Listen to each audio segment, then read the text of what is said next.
Why come to Bali, essentially? Well, this partly comes into what I was talking about earlier, is what is really the value of the program. So it's great having the best program in the world, but it means nothing if you can't get people to connect to it. And we find this environment is so much more conducive for people getting well.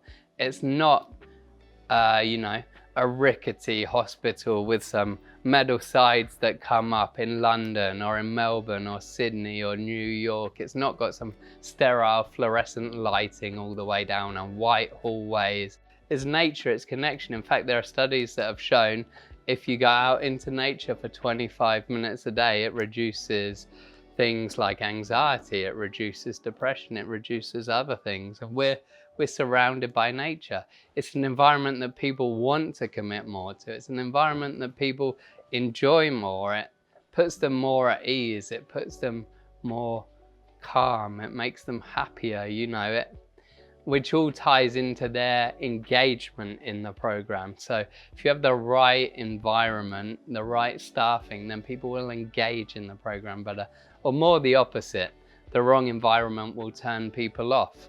The wrong staffing will turn people off. So do your best to create the right environment and the right space, which is something I was always taught by Dr. Terry. I know I mention him a lot because he taught me an awful lot, and that's one of the best things I learned. And specifically having an environment that isn't too big where people can isolate. Community is more important than I think people realize.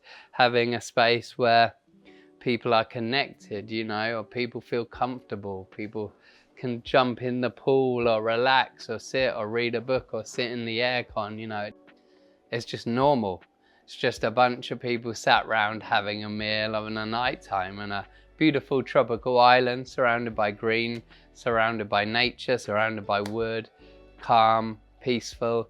It's almost like you're not in rehab for a little bit, sharing some joys, having a laugh, maybe playing some cards, Uno, stack, chess, whatever it may be, and just sitting around being normal, doing normal things, having a relax. And then let's get to the obvious one, the cost.